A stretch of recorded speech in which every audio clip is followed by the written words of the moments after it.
राजा murder case में पत्नी सोनम गिरफ्तार कर ली गई है। अब कहा जा रहा है कि सोनम का राज नाम के एक शख्स के साथ अफेयर था। बड़ी खबर आप तक पहुंचा रहे हैं, खबर जानिए। अब इसके चलते सुपारी देकर राजा की हत्या करवाई गई थी, इस बात का खुलासा कर दिया गया है। मेघालय पुलिस अब सोनम से पूछताछ करेगी, लेकिन इसी बीच सोर्सेज के हवाले से एक जानकारी मिल रही है कि सोनम ने दावा किया है कि वो बेगुनाह है, उसे किडनैप किया गया था और गाजीपुर छोड़ दिया गया था। ये सोनम का खुलासा है। सोनम खुद को पीड़ित बता रही है। इसी बीच सोनम की सास यानी कि राजा की मां ये कह रही हैं कि उनकी बहू को फांसी से भी ज्यादा सख्त सजा दी जानी चाहिए। अब आप क्या चाहते हैं? उनके पिता कह रहे हैं, सोनम के पिता कह रहे हैं उनकी बेटी बेगुनाह है। मेघालय सरकार पहले दिन से झूठ बोल रही है। नहीं, मेघालय सरकार झूठ क्यों बोलेगी? मेघालय सरकार झूठ क्यों बोलेगी? उनको क्या मिलेगा झूठ बोल के? पहली बात तो ये समझ नहीं आ रहा। मेघालय हो चाहे अपने यहाँ की सरकार हो, कोई सी भी सरकार हो, झूठ क्यों बोलेगी? सरकार क्यों झूठ बोलेगी? सरकार तो अपनी सहायता के लिए खड़ी ना। और सोनम इतने दिनों तक कहाँ लापता थी? क्यों भाग रही थी? क्यों भाग रही थी? सवाल ये भी है ना, सोनम क्यों भाग रही थी? सोनम को आना चाहिए। सोनम के हाथ पहले फोन नहीं लगा क्या किसी का? और अब होके फोन करवाया गया। मतलब किसी लेडीज ने उसको फोन देके बात करवाई गई, तो ये ऐसा क्यों हुआ है कि मैं इस ढाबे पे हूँ और भैया से बात करी उसने कि भाई कोर्ट। कितना डर लगा था आपको उस वक्त में जब यहाँ से राजा सोनम के साथ जा रहा था? आपने कहा कि एक माँ होने के नाते कुछ खतरे का एहसास हुआ था। खतरे का एहसास हुआ था ना, मेरे को गले में चेन देख के खतरे का एहसास हुआ था कि कुछ खतरा मंडरा रहा है। तो तूने चेन क्यों पहन के गया? तो उसने यही बोला कि मेरे को सोनम ने बोला था। सोनम ने बोला? क्या कहा था सोनम ने? सोनम ने बोला था चेन पहन के आना। तो उसने यहाँ से तो रख के ले गया है और वहां जाके उसने एयरपोर्ट पे जाके पहन ली कि रास्ता में पहनी, ये भी नहीं पता। और यहाँ से पहनी थी तो कॉलर बंद करके गया था। क्या गया था? वो एयरपोर्ट की फोटो दिखी ना, वो भी कोई संकेत ही होगा कि एयरपोर्ट की मेरे को फोटो दिखी, वो भी संकेत होगा। तो मैंने उसको तुरंत फोन लगाया कि बेटा तुमने चेन क्यों पहनी? तो बोले मम्मी सोनम ने बोला था। फिर मैंने सोनम को फोन लगाया कि उसको चेन पहनने का क्यों बोला? तो सोनम ने मेरे से ये कि बोला मम्मी जब मैं कुछ पहन के नहीं आई तो मैं उनको क्यों पहनाऊंगी, मैं खुद पहन के नहीं आई कुछ।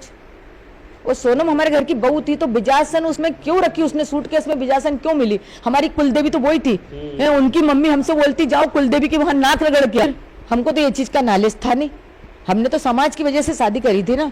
दूसरी समाज में करते तो अपने ये कदम उठता तो भी मानते। अब जब समाज पे से विश्वास हटाया, कितनी बड़ी बात है। आपकी बहू पर हत्या का आरोप है, वो भी आपके ही बेटे का, उनके ही पति का। कितनी बड़ी बात है ये। पहली बात तो मेरे को यही समझ नहीं आ रहा कि सोनम ने ऐसा करा तो क्यों करा? सोनम को राजा पसंद नहीं था तो सोनम को मना कर देना था। एक बार आ गई थी, कोई दिक्कत नहीं। माँ बाप की खुशी उसने देखना चाहता कि माँ बाप को शादी अच्छे से करना, सब कुछ अच्छे से हो गया। तो अभी तो तुम्हारे घर थी, मेरा बेटा मेरे घर था। घूमने की प्लानिंग क्यों बनाना था? उनको जाना था तो वैसी चली जाती ना। मेरे छोरे को ये क्यों करके गई? अगर 20 मई को ये लोग घूमने के लिए गए थे, 20 मई को घूमने के लिए गए थे और 20 मई को घूमने के लिए गए थे।